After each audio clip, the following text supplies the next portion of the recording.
tong lugar na ito mga first timers, kundi kulay lupa lahat-lahat. Maraming sinira dito sa lugar na to. Nakakatuwa ngayon na makita siya ulit na ganito na ulit siya. Bumiberde na siya. Ito, lumawak yung ilog. Ayan o. Dati maliit lang yan eh. Alam mo mahal, bumiyahe tayo. At nakakamiss din. Saan mo gusto pumunta? Buhay ay isang biyahe. Puntahan mga lugar na kaya-aya.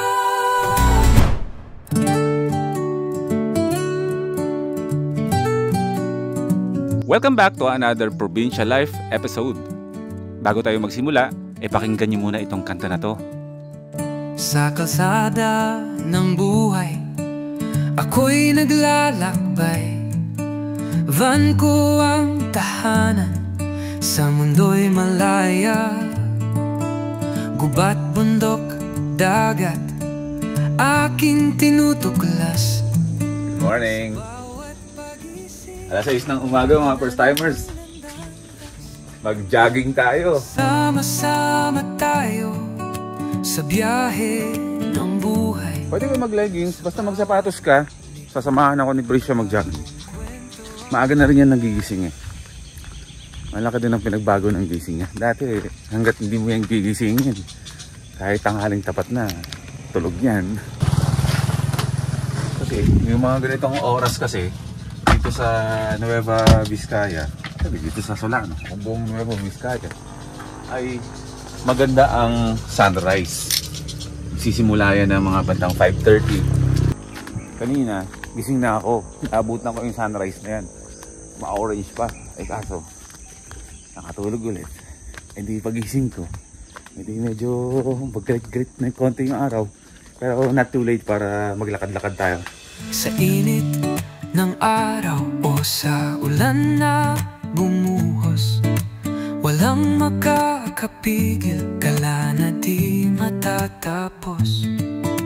Kasama si Prisha, simpleng buhay ay saya. Boy, first time. Siyempre, LA squad yan oh. Those were the days. Tignan mo yung kabundukan dito mga first timers oh. Napakaganda.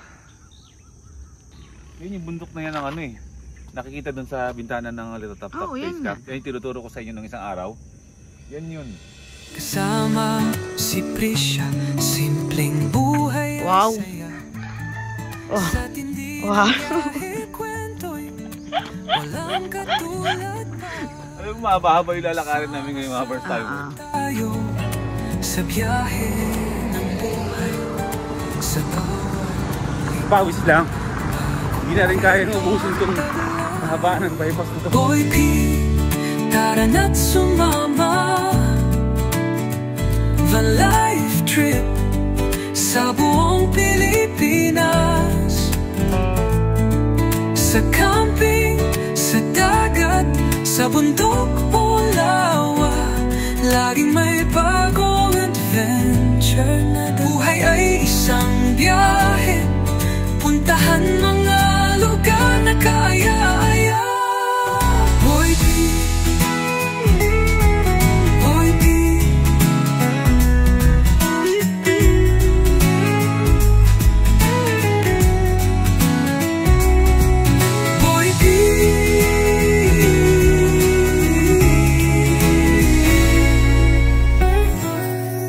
Boy P, Boy P, Boy P. Boy P, tara na sumama.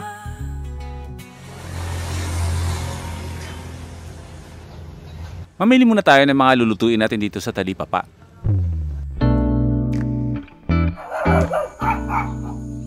Kami to.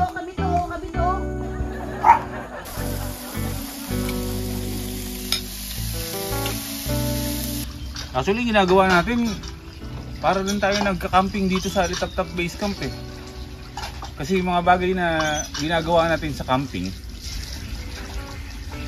ay ginagawa rin natin dito, tulad nitong pag-iihaw ng mga isda, di ba? Nakapagpahinga tayo ng maayos, tahimik din naman, di ba? Pero iba pa rin yung nagka-camping, ibang experience yun eh. Pero iba din talaga yung binibigay na satisfaction sa amin ng andito sa Alitaptap Base Camp. Kasi nga, yung nakukuha sa camping, nakukuha namin dito eh. So sana mahuli nyo. Makukuha nyo rin yan. Pinag-iisipan pa namin kung saan kami maghahanap ng matutulugan mamayang gabi. Kasi biglang nagbago yung klima ng Nueva Vizcaya, mga first timers. Pag araw, sobrang init, yung parang ayaw mong lumabas. Di ba mahal, no? Pag gabi naman, malamig. So titignan natin mamaya kung anong mangyayari. Pero sa ngayon, magluto-luto muna tayo dito ng ulam natin sa tanghalian. Base campers. Ano yan? Tilapia. Kapag dumating na ang dapit hapon, unti-unti na nagiging tahimik ang lugar. Kukunti na lang ang mga dumadaang mga sasakyan. Si Watod, may mga inaantay lang yan. Ang tirik na sikat ng araw kanina, ngayon, nagiging ginto na. At kung meron kami pinakapaboritong oras dito sa base camp, ay yung paggabi na.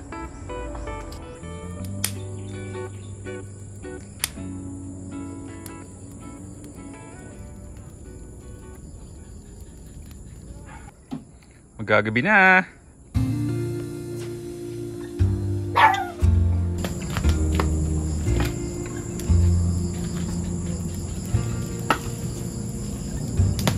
Hindi man madalas, pero pag kinakailangan hindi ako or gumawa ako ng apoy dito.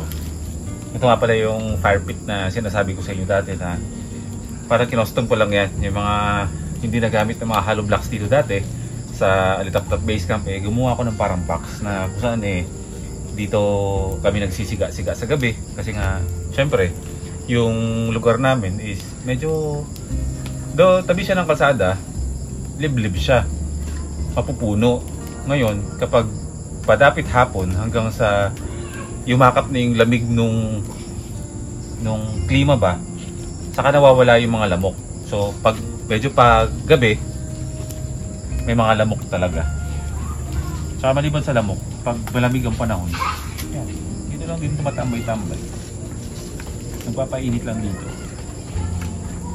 Kasi yung mga kahoy na ginagamit ko, yung mga kahoy-kahoy lang dyan sa paligid ng mga sanga-sanga ng mga punong-puno ba? Punong-puno. Yung mga sanga ng mga puno na naganda lagas-lagas na. Parang ganyan, no? Nakaka-relax kapag merong apoy ba. I mean, magkaroon ka ng fire pit sa kubo. Kahit nga sa camping, masarap gawin yung ganito eh. Yung gagawa ka ng apoy, tapos malamig yung panahon, tititigan mo lang yung apoy. Tuloy-tuloy lang yung paglagay mo ng kahoy para hindi mamatay yung apoy ba.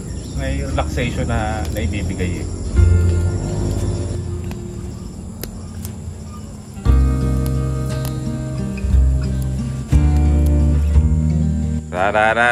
Patayan na yan, matulog na. Oh. Wala kayong matutulog ng maaga. Pag nagla-laptop ako, inaano mo ko pag ikaw magla-laptop eh. Tapos gigisingin mo ako maaga.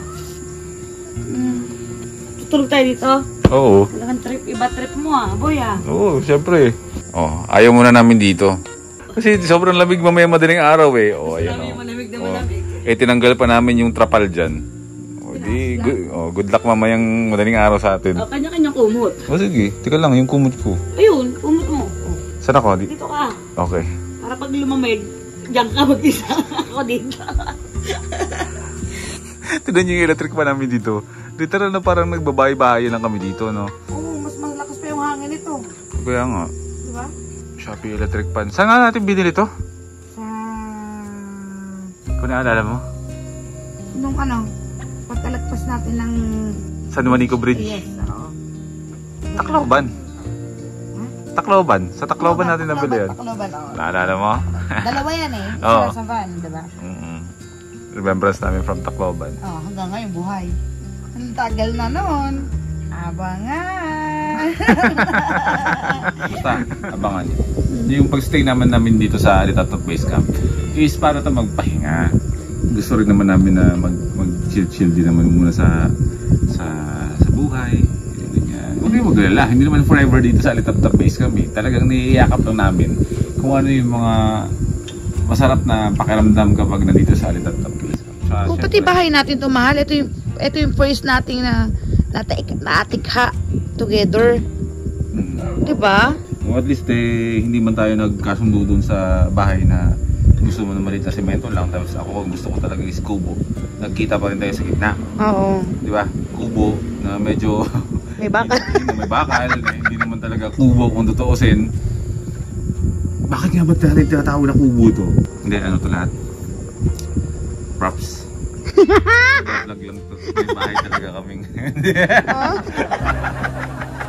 Ang saya at lungkot ng buhay, kasaganaan, sa hindi, sakto lang. Wala kaming wala akong i-sugarcoat mga first time sa buhay. Kaya yung iba ay nagtataka kung bakit napakatahimik kong tao sa personal, pero sa vlog ang dami kong sinasabi. Hindi naman kasi lahat ng oras yung lagi kang nakangiti, ganyan. Lalo na ako na yun nga, may sarili akong mundo kapag ako ay nasa labas, mga first timers. Pero alam mo yung mundo ko, kayo ito yung totoong mundo ko kasi dito ako mayroon nakakausap. Nagkakausap-usap tayo sa comment section. Nababasa ko yung mga comment nyo. Sa totoong buhay, ako ay isang napakatahimik lang din na tao talaga na mapangasar. Tulad niyan, lagi naasar sa akin yan. Mapangasar.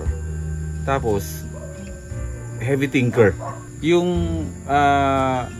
totoong ako, nung nakita ako na tahimik lang ako na magkaiba, yung totoong boy first time is ito yun. Na nakatago doon sa tahimik na boy first time na kapag hindi nagvo-vlog. Pero ang totoong tahimik na boy first time sa personal is yung character nun, yung pagkatao nun is ito yung nakikita ninyo dito sa vlog.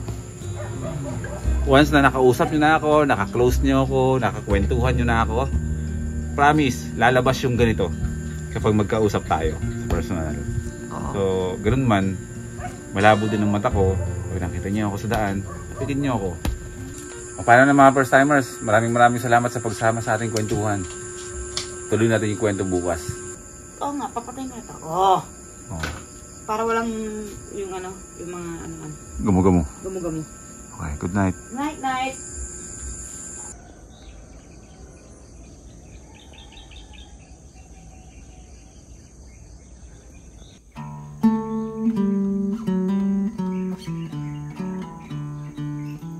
Nagising kami ng maliwanag na.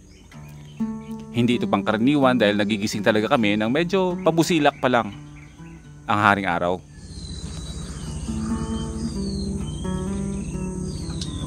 Dala na rin siguro ng malamig na panahon. Kaya napasarap ang tulog. Lamig!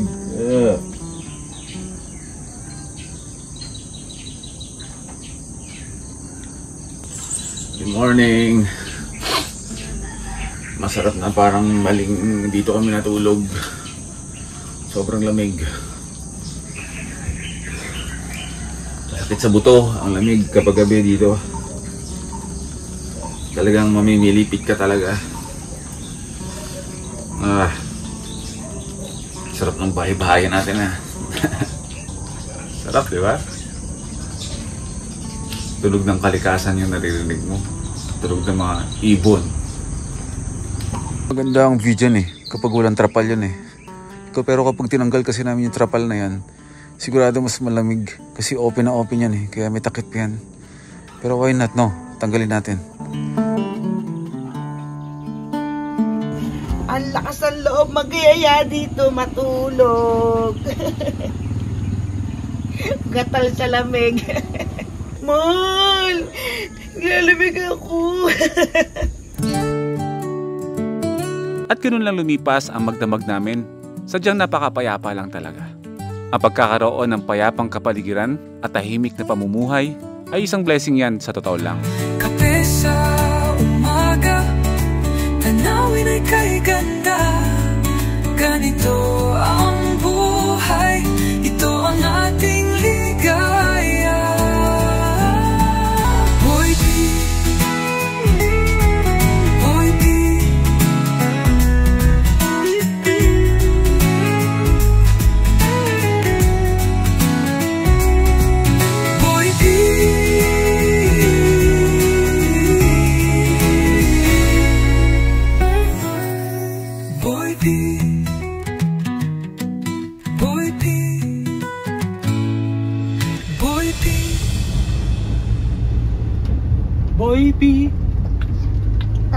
at sumama. Boy P, Panlight trip sa buong Pilipinas. Uy, mangyayari yan, akala nyo ba? Akala nyo ba, nakalimutan na namin yung ganyan? Pinaghahandaan namin yung mga first timers kasi hindi birong gawin yan. Yes. Pero nasa isipan talaga namin palagi yan na dadating ang panahon, kailangan na mag-ready. Siyempre, nung Philippine Loop, yung motor ang ginamit natin. Ngayong van life, mag-van life tayo na mag-iikot ng Pilipinas in the future. Hindi yun biro. Kumbaga parang triple the budget yun. Kasi nga, malaki na yung makina na ginagamit natin eh. Pero anyways, dadating tayo din sa panahon na yan. Pero isa lang sinisigurado ko sa inyo, mangyayari yan. Correct. At hindi si Watod yung gagamitin natin. Yes. Okay? Bibigyan ko na kayo ng clue. Oo nga pala, gusto ko muna magpasalamat muna pala kay Sir Agrimoto, kay Sir Richie Pineda, na yung kantang naririnig nyo, yung Boy P, ano yun eh, ginawa niyang kanta para sa akin. I mean, para sa ating mga first timers. Natuwa ako, nung natanggap ko yung email, sobrang saya ng puso ko na marinig yung ganung kanta. At saka sa tagal na rin natin ng pag-vlog dito sa YouTube, as in, kailan pa tayo nagsimula eh, parang magsi 7 years yata o 6 years na tayo dito sa YouTube, ay never pa ako nagkaroon ng team song. Never pa nagkaroon ng team song si Boy First Time at mga first timers. Si Sir Agrimoto lang talaga ang nakaisip na gawan ako ng ganun. Kaya maraming salamat. So madalas yun na maririnig yan sa simula ng vlog natin, o sa dulo, o sa gitna, maririnig nyo rin yan. Medyo feeling ko magiging challenge yun sa atin, lalo na first time natin mag-loop ng gamit ay sasakyan. Yung Luzon, Visayas, Mindanao natin na biyahe natin, dala si Watod. Oo. Kung inikot natin, ang daan natin pa uwi is yung pa Visayas, yung mga tipong pa Iloilo, pa Bacolod City. Uwi na daan natin yung Batangas. Makakapag-Philippine Loop tayo. Kaso nga lang sa mabilis na paraan, hindi yung gusto natin, yung pangarap natin na Philippine Loop na hindi na ba madali. Philippine Loop na dapat yun. At isa yun sa mga biyahe namin na doon nag-enjoy kami. Nangihinayang kami doon. Alam nyo kung bakit? Kasi nasa Mindanao na noon, nasa peak na kami ng vlogging ba, yung biyahe na ganyan-ganyan ay kailangan kong umuwi ng Maynila. Ito pala hindi ko ito nasagot sa mga nagtatanong bakit putol yun. Bigla-bigla na in 3 days time, kailangan kong bumalik ng Maynila. Kasi may event ka. Kasi meron akong event. So no choice, kailangan kong bumalik, kailangan namin bumalik dito. Kaya sabi ko sa sarili ko noon, nung after noon, sabi ko, kailangan ko ng maluwag na oras pagdating sa biyahe. Hindi na pwede yung ganito na bigla-bigla akong uuwi dahil may kailangan gawin. Isa yun sa natutunan ko. Kaya ngayon, meron na tayong maluwag na oras. Magagawa na natin yung gusto natin. Ay, malinis ang nalubunan. Ay, napakita mo yung ilog. Ayun o. Malinis siya ngayon. Malinis siya. Malinaw Meron lang tayong sisilipin ulit na campsite dito. Kasi sa mga susunod na mga araw, hindi ko lang alam kung anong mga araw. Magkakaroon kasi tayo ng mga bisita dito sa Alitaptap Base Camp. So ngayon, magka-camping kami dito. Sabi ko, kailangan kong bisitahin ulit yung mga campsites na pinuntahan natin dati. At unang-una sa listahan itong New Zealand of Nulubunan. Kasi ito yung unang campsite na pinuntahan natin na kumbaga first love na campsite natin dito sa na pinag-campingan dito sa Nueva Vizcaya. Kaya babalikan ko lang kasi why not naman, di ba? Pili tayo, why not naman silipin natin siya ulit. Kasi the last time na pumunta ako dito is hindi to maganda. Pero ngayon sa nakikita ko, bumalik na ulit yung pagka-green ng lugar. May mga kamaisan na rin dito. Tsaka luminis na rin ang tubig. So isa to sa mga pwede nating pagdalhan sa kanila kapag tayo ay nag-camping na kasama sila. Kumbaga, not today, not tomorrow, but sa mga susunod na mga episode. Para at least tayo yung magiging tour guide. Yes. Tayo yung magdadala sa kanila kung ano meron sa atin. Ay, ang ganda na! Ganda na! Sa kasada ng buhay, ako'y naglalakbay. Van ko ang tahanan, sa mundo'y malaya. Diba? Bumalik na siya sa dati niyang itsura. Naalala ko dito yung yung camping namin ni Direk Gino. Yung kulay lupa pa to, yung katatapos lang ng bagyong Pipito. Pipito ba yun? after Pipito, hindi green tong lugar na to mga first timers, kundi kulay lupa lahat-lahat. Maraming sinira dito sa lugar na to. Nakakatuwa ngayon na makita siya ulit na ganito na ulit siya, bumiberde na siya. Ito, lumawak yung ilog. Ayan o. Dati maliit lang yan eh. Alam mo mahal, bumiyahe tayo. At nakakamiss din. Saan mo gusto pumunta? Kahit saan. Kay Isabela, parang gano'n. Ganon? Gusto mo sa Isabela? Isabela, hanap tayo doon. Gusto mo talaga Isabela? Try naman natin. May mga campsites doon, alam ko. Oo. Na-research ko na yung lugar na to. Kasi maraming mga hindi nakasama sa first timers camp. Maraming mga nababasa rin tayo ng mga taga Isabela na gusto tayo makita, di ba? Kasi mga taga Isabela, magkikita-kita tayo dyan. So, ganun. Yan ang kwento ng buhay natin. Personal na buhay, kwento ng totoong buhay, kwento ng buhay natin sa base camp, kwento ng buhay natin sa pagka-camping. Kasama yan. Welcome sa mundo sa ating mga first timers. Yes. Ang kwento ng totoong buhay. Buhay. Sama-sama tayo sa biyahe ng buhay. Sa bawat liko, bagong kwento ang taglay. Boy P, tara na't sumama. The life trip sa buong Pilipinas. Kahit saan makarating, basta't may van at gasolina. Buhay ay isang biyahe, puntahan mo